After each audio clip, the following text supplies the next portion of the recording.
and welcome back to the program. You're watching Morning Thailand with Tulip and Golf. Now, Yes. just to give you an update first and foremost, not a very good news. It seems like Southern violence would not be quiet, not any longer, because the peace talk that we're supposed to have with them, obviously it didn't prove to be that effective anyways, because we have seen a lot of violence still. Even yesterday I still reported about the Southern violence. However, BRN has came out already and actually say that they're going to freeze the peace talk because they really want their demands to be met.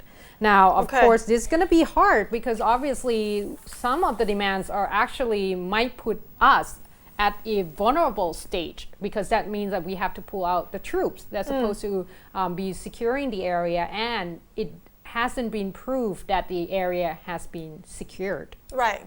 For or us to in actually a safe enough exactly conditions. for us to actually pull out our securities officials. Now they say that the demands that they were hoping to get fulfilled is that Thai government must accept the role of the Malaysian government as the government mediator and not just a facilitator. So we're not quite sure how that works, because obviously at this point we're still trying to get some kind of a coordination with Malaysian in terms of trying to talk to BRN as to identify in the past few days or several days that has been several attacks as to who actually are responsible for those, and we haven't get much of an answer. Now, peace talk also will be attended by Malayu Pattanis, led by the BRN, Thai government, ASEAN members, the Organization of Islamic Cooperation, and the other non-governmental organization also must allow to be witness in the talk.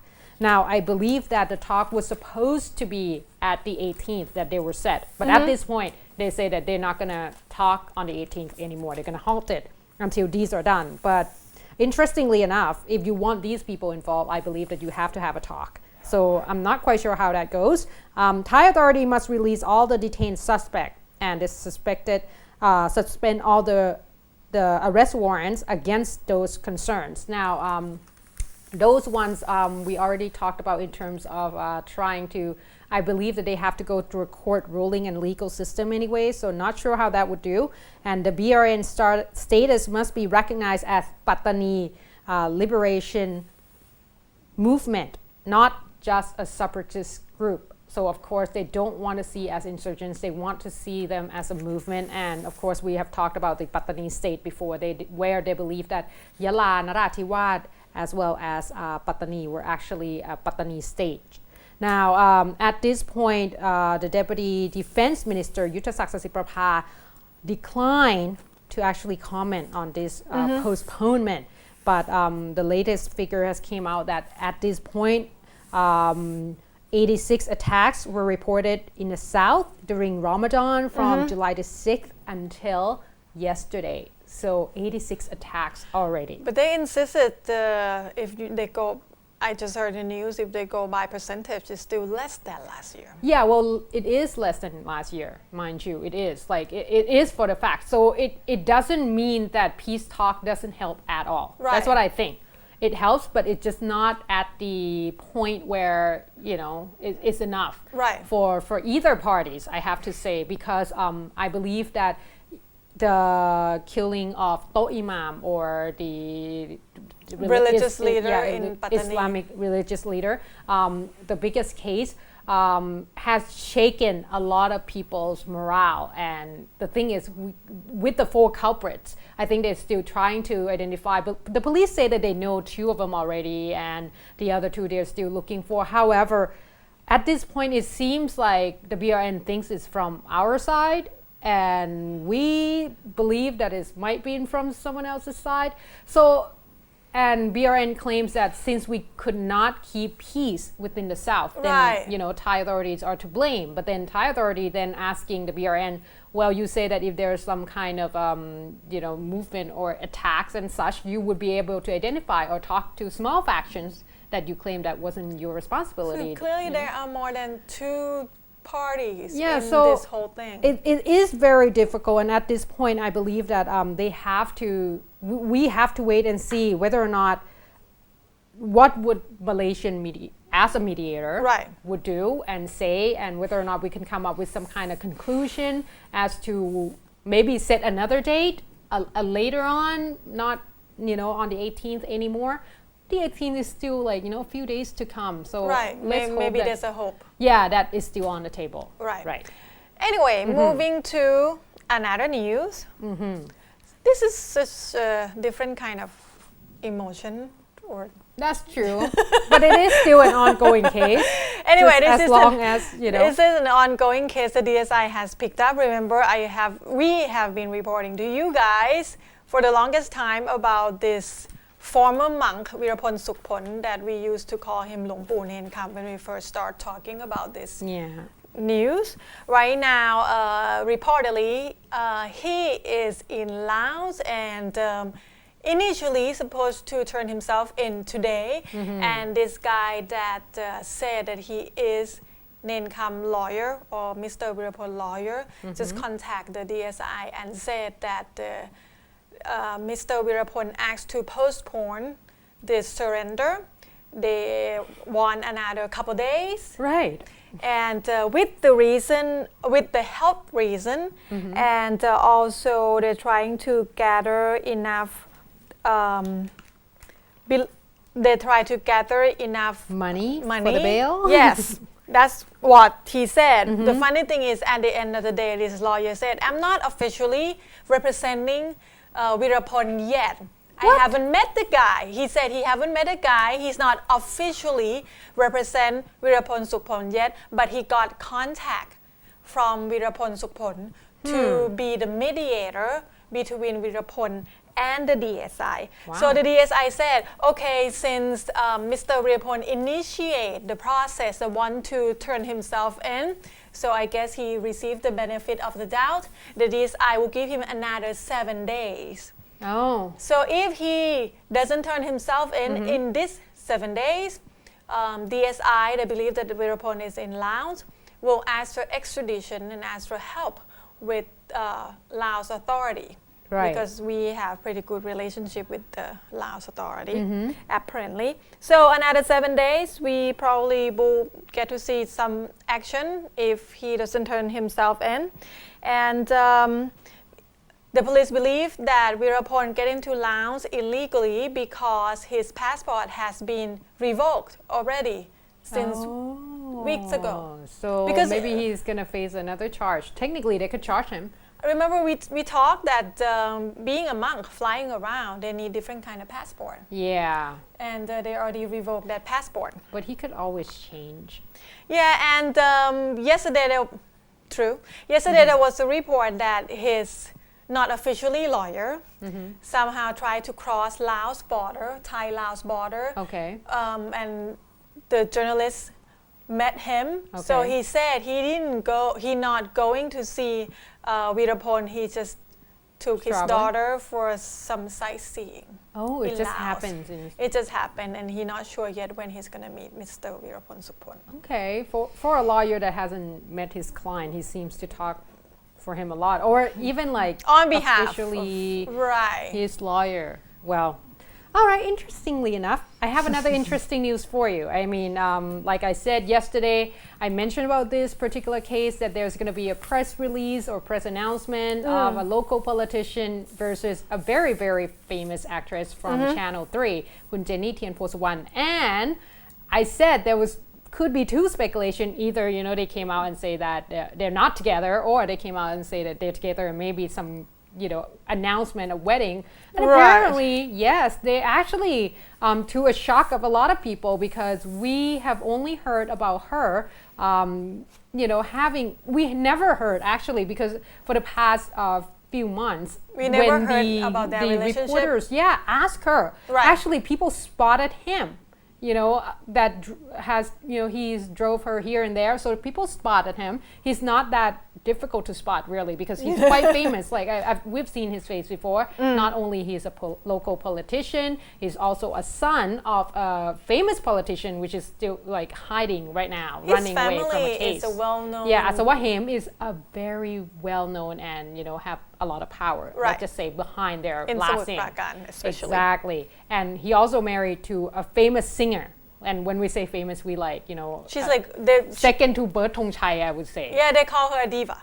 Right, One exactly. of those. So, she's quite famous. Therefore, it's create a lot of speculation because apparently when the reporter has been asking her about, whether or not they're together, she has been denying in such a way that, no, there's nothing like that. It was a joke. I hardly know him. So when yesterday they came out and holding hands, the reporters already kind of know that, okay, they're going to announce that they're definitely together, but they also show a marriage certificate. So that was kind of a really That's shocking. what shocked people. Yeah, because they said that according to the interview at the press release, they said that they were together for 5 months. And Kun Jenny apologizes for she apologized yesterday for not able to come out and actually said that they're together because he actually stepped up and said that I asked her not to, because obviously he had to clear it with his wife and his daughter. So that's why the reporters start asking him, how come you actually get a marriage certificate with Kun Jenny? Have you get divorced already with your wife? And then he said that, well, they were together for over 10 years, but they have not been together for over 10 years, and they had never signed a marriage certificate in the first place. Right. But that's the thing, a lot of people were saying they actually did. Right. So at this point, there are, once again, in the social media flush of information. There's a lot of speculation and there's a lot of claim to be know-all. One of the biggest pictures that has been released in the news was the picture of him, her, and his father, Kun Wattana Sawahem, who actually has arrest warrant. Yeah, wanted by the police for a case that he's involved in. And of course, he fled the country. And right? I believe DSI will call both of them in. So Kun Tarit Pengdit said that, well, since you show that picture, that means you know the whereabouts of this particular person. Right. Obviously, it's in Macau.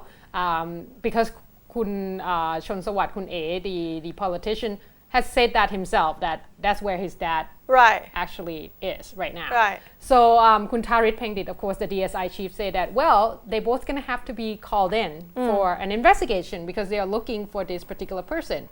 So one case lead to another. So congratulations on your marriage, and too bad for your dad because now he's going to, come out in the open. Right. And they said the press conference was just last only 12 minutes. Oh. And it became the news for the whole day. Oh, yeah. Take space from all any other news in Thai media. It is shocking. And plus, the interesting part also, he showed a document confirming that Kun Jenny isn't pregnant. They went to the hospital, get the pregnancy test because they believe that people would think that she's pregnant. That's why they got married. So they want to say that she's not pregnant. Right. So there you go. Okay. Before we take a break, this is one of another big news. Like a week or two ago, when the oil leaked into Rayong Sea and it become really big disaster when the oil reached the beach on Samet Island. And right now they said it's 99% cleaned. It's in the process of flip over the sand. So all this oil slick that mixed in with the sand can get sunlight and able to evaporate. Really? Yeah, some of them they said the bacteria will work itself out. It's not that much, I believe. Okay. It will work itself out, but there will still have lots of stain on rocks and all that stuff. So they're using high pressure water pipe to clean it off, but it's still in the process of cleaning, and that's what we heard from Energy Minister. Lately, the news about this oil spill and cleaning, we hear more about this from the Energy Minister than anyone else, actually. Right.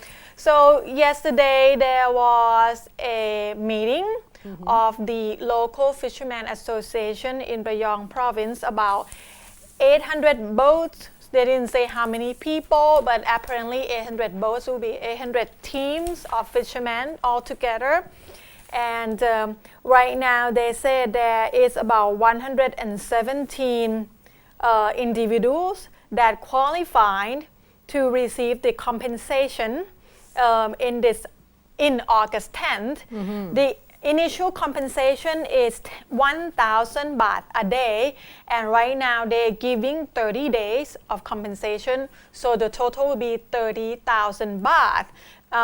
There is a possibility that it might extend to be 60 days, but also depends. Actually, and the energy minister encouraged people to not file a lawsuit against PTT because he said if you file a lawsuit, it will take even longer to get the compensation. And there's a chance you might not get it if your evidence is not good enough that you are affected by this oil spill. So a lot of negotiation. A lot of negotiation. The PTT said that right now they have another, the cause of the whole thing is that pipe that broke. Okay. That's why the oil spill. The PTT said that they have other kind of pipe that PTTGC can use in place of that one. But right now, DSI said that it's still under investigation. They're still not concluded whether the pipe that broke is expired, but right now they know normally it has 2 years warranty. Right. So they have to see whether it's under that 2 years warranty, whether it's because of the human error or it's actually an accident. If it's the human error, not by the cause of nature, it will be a criminal case. Oh, okay. And the DSI will have to press charges on the criminal case because it will violate the law on the dangerous substance. Okay, makes sense. Yes, but that will take another couple days. Right, but at least there's some talk about compensation, and then at least I guess something look like it's come in places. Yeah, I think I think PTT not gonna get off very easily. A lot of NGOs are getting themselves ready to actually create a movement, make sure that this doesn't happen again. And this the cleaning day is still coming up between the 10th to the 13th. So if you want to join, just contact the PTT. They'll help you with where you can go and what you can do to help make Smith Island better. And on the 13th, they will be able to tell you whether